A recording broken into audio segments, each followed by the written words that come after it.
first thing, Google News, I jump into the health category. One of their top stories, so it's actually a CNN story that they're linking to, gluten-free diet not healthy for you, and in parentheses, unless you have celiac disease. So that makes sense, and they have a big picture of pasta, big close-up of pasta. And so essentially it's saying there's a time when gluten, mixture of proteins in wheat, rye, and barley was something of a foreign term. No one much knew of gluten, but now gluten is a super popular restriction diet. So is that, simply put, is that accurate? Is there a headline? Let's just go with the headline rule. Is there a headline? It seems more complicated to me than that. I understand that celiac disease might be one of the main beneficiaries of gluten-free, but I don't know. Yeah, well, you're right, Jeremy. It is more complicated than that. And of course it would have to be, because you can't boil down something as complicated as human biology to a few words for clickbait. But let's give the devil his due for just a minute. And I haven't read the article, but I'm just assuming that one of the things that they are pointing out is that if you go gluten-free, one of the things that will happen is you're going to reduce wheat intake, obviously, but you're going to reduce, and by doing that, you're going to be reducing, wheat and other gluten-containing grains, which there are several. And so by the time you take all those out of your diet, what you're removing then are some fuels that can be important fuels for the microbiome. So, and since really the issue around gluten and doesn't end with, but it really begins with a gut health discussion, you can see why there's concern on the side of the people who are saying, hey, wait, if we remove these cellulose and starch sources from the diet, then, we're going to depopulate the gut in certain ways, and that might these are the prebiotic, or yep. not probiotic, the prebiotics.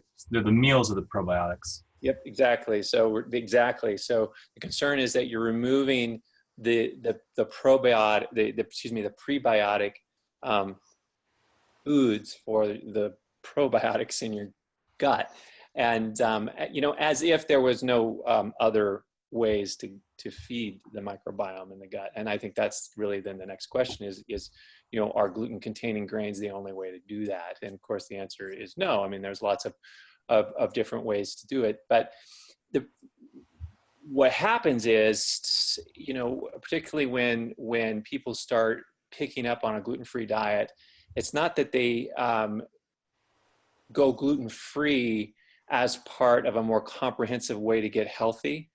They just go gluten-free. And right. And so they start buying all these gluten-free products that are in many ways less healthy than the foods that they are trying to replace, because they're made from high glycemic rice flours, which are even higher glycemic than the wheat to start with, or they contain a lot of dough conditioners that the wheat wouldn't need because it contains gluten. Texture, yeah, and those are hard on the microbiome. They contain gums and guar gum and things like that, and stretchiness. So they contain all kinds of things that can throw your system off from a glycemic control. And those are the processed gluten-free foods that are sort of mass-produced and everywhere now, as opposed to going gluten-free and just cutting out wheat and eating foods. Upping your intake of all the veggies and other available sources of resistant starch, like sweet potatoes and things that would actually feed your microbiome and give you plenty of fiber and take away a lot of the problems associated with merely subtracting one thing. So it's always this thing where the complication comes in. Well, you can't just subtract something without doing something to fill the gap, good for yourself in a form of addition. And so I think the truth of the headline, I've tried to give the devil his due here, and now we're starting to move into why the headline sounds overly reactionary and sort of punitive in ways that are unnecessary. And because it's not acknowledging that this isn't the only way to feed the microbiome, it's not acknowledging that people can be perfectly healthy without wheat or gluten-containing products if they've included other things into their diet.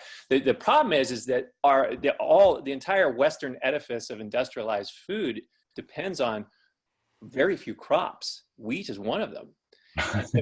So when you remove that, you're like removing, like, I mean, think about all the things that are made from wheat or just grains in general. Like, our ability to imagine a diet that's truly diverse has shrunk. As the food supplies become industrialized. And so, you know, it used to be that hunter-gatherers would eat, I've seen, you know, estimates where, you know, the number of different plant species and animal foods that they would come across in a year dwarfed the variety of species and foods that we come across in a single year, because we're reliant on just a few crops that are never rotated and always, you know, this huge monocrops in the breadbasket of the United States or Russia or what have you. We just eat the same thing over and over and over again. So you take one of those pillars away, you might be missing something. But that's not to say that we can't diversify our diets in other ways, and that we haven't diversified our diets in other ways in the past. Because, I mean, clearly, before agriculture, humans weren't eating very much for hundreds of thousands of years, or what was it? For most of our history, we weren't. So, I mean, we got here somehow, right? So, these are the things that I think just go missing in these public conversations. So, because, I mean, I feel like the news media has a vested interest in creating new controversies every 5 to 10 months over the same issue. And there's a feedback loop too, because once it's sort of like there's a swing. Once something becomes trendy, and then there's a backlash against that. Right. Whatever.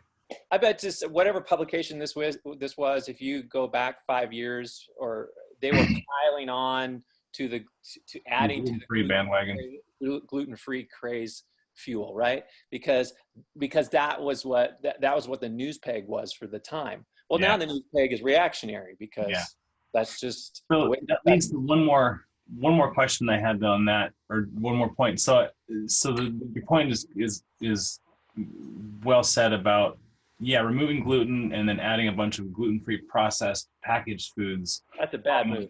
Benefit. But assuming somebody actually has diversified their diet, they're eating sweet potatoes, they're eating a lot of whole foods and produce, and they're picking up what they're missing from gluten, but they're doing it in a healthy way. So is there what tangible benefits would that person have specifically from not having gluten? If they're not celiac and they've eliminated gluten in a healthy way, is that still like a waste of effort, or are there specific benefits for that person or not? So I think what you're asking about is something called, it's been called a number of things, but one of the things that's been called is non-celiac gluten sensitivity. So is it possible to have a sensitivity to gluten without actually having, you know, celiac disease? For some people. You know, I mean, there's been some really fantastic research done by Dr. Alessio Asano out of Italy, that yes, you can have non-celiac gluten sensitivity, and particularly in his view, he thinks it's an increasing problem in the industrialized world, because gluten is a permeability factor for everyone. In other words, I'm going to try to make this really short. So gluten, we don't have, as humans, we don't have enzymes to break gluten down into tiny little peptides. We can only break it down into peptides. And one of those peptides, if it comes into direct contact with the brush border of the gut, can actually create a signal cascade that opens the gut up a little bit to become leakier. So this peptide actually resembles like a cholera toxin. Which in one of the ways that cholera produces diarrhea is through heightened permeability states. So what it does is it loosens these tight junctions. So and this is in everybody. This is in humans. Okay, this isn't in just celiac people. So why is it that some people have more trouble and develop more GI issues and allergies and leaky gut than others? And what Eliseo Fasano and his group are coming to the conclusion is that this is really a problem in the modern age because our microbiomes and that help protect the lining of our gut. So all the gut bugs that we used to have that protected the lining of our gut are getting slowly denuded by lots of things in the modern lifestyle, so that the foods we eat are having less of there's less of a, like, good fences make good neighbors, especially in the gut. So the foods we eat, there's less of a fence there between the brush border and then all the mucus layers that are supposed to be there, and the gut bugs that are producing all of their juices and juices to kind of buffer things a bit. When those are getting denuded by processed foods and by tons of glyphosate on the wheat. Now, because if your wheat is not organic, then they use glyphosate at the end of the harvest cycle to desiccate the wheat, not to kill weeds. They use it at the end of the harvest cycle to desiccate the wheat so that it falls off more easily and is harvested easily. Well, that stays right on the kernels. And so when that's made into flours or anything else, you're ingesting quite large amounts of glyphosate through that direction. And while glyphosate isn't technically a poison for mammals, it's definitely a poison for microbes. And it's poisoning a bunch of good microbes. So it is part of this. It's one of those pervasive antibiotics now that's out there in the soil and in our food supply. We also have synthetic antibiotics that we're feeding to cattle, and those come through. So we're having all these reasons why our gut microbiomes are getting impoverished, denuded, less complex, and I think that is probably why we're seeing more problems with foods that have traditionally been okay for most people, because they had a much more robust microbiome to begin with, and they weren't eating all these other foods and getting exposed to all these other things that were hard on the gut and making it vulnerable then to exposure to things like this fragment of fragment of partially digested gluten that then creates some gut permeability. So this person doesn't have any celiac genetics, but they've got a shitty microbiome. They've got bad fences. They get bad neighbors, and now they're getting stimulation from the gluten fragment, and now they're getting a leaky gut, and now they're leaking things we don't want in there, like gluten's probably neither here nor there. What it does is it just opens up everything else. It allows a bunch of other things in there that cause the immune system to freak out. So you're getting more autoimmune disorders.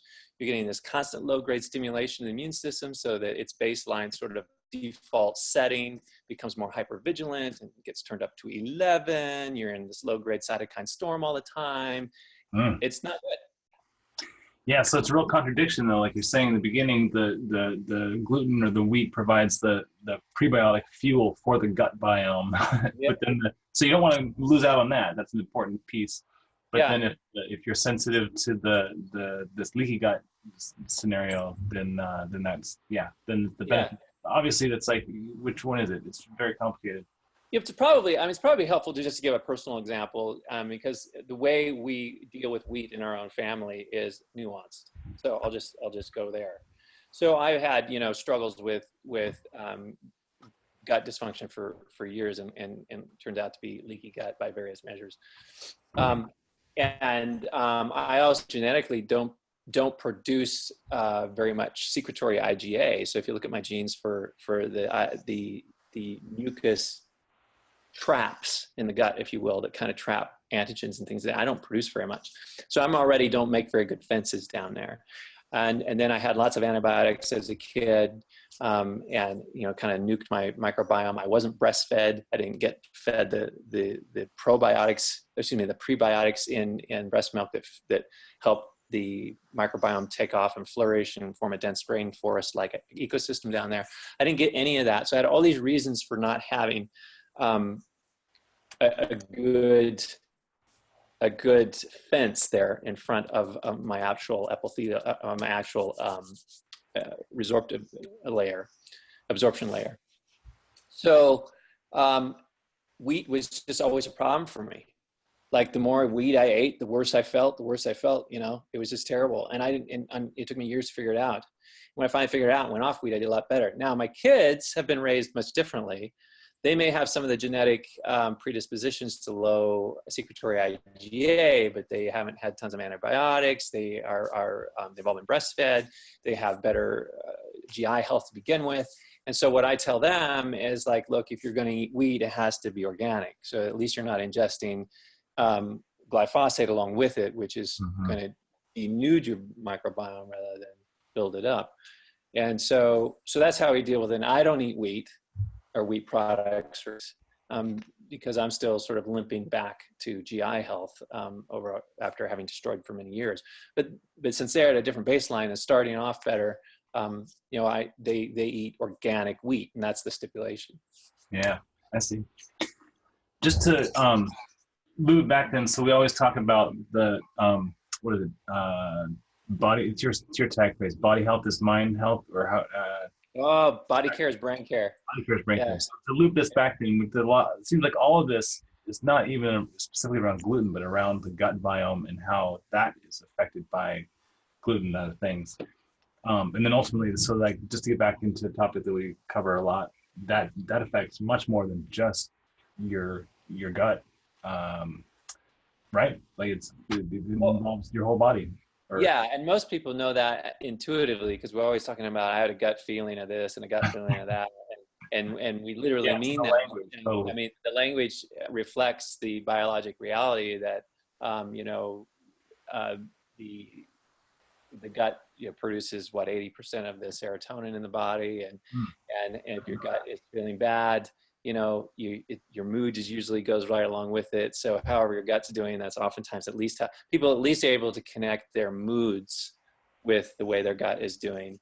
But also their ability their intellectual capacity can be affected by the health of the gut as well. Because if you have a leaky gut, and a lot of people talk about brain fog, and one of the ways you get brain fog is to have a leaky gut and to have a bunch of partially digested outer walls of the various bacteria that live in your gut leaking through. And when the immune system sees fragments of bacteria floating around in the bloodstream, it has a conniption fit because it thinks it's getting infected. Yeah. And so what it does is it goes into like a full, what they call it, three alarm fire or whatever they call it. Yeah. Salt. And so, right. And so it's a little bit like, I mean, how well are you thinking, and how good is your mentation when you're coming down with the flu? Usually it's not very good. And one of the reasons is because your body is mobilizing for a fight. And the way it mobilizes for a fight is by turning up all kinds of cell-to-cell signaling molecules called cytokines that amplify inflammation.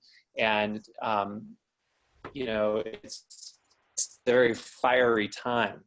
And that fire leaks into the brain. The blood-brain barrier becomes a little more porous than it usually is, just like the gut barrier becomes more porous. So you get a leaky gut, leaky brain.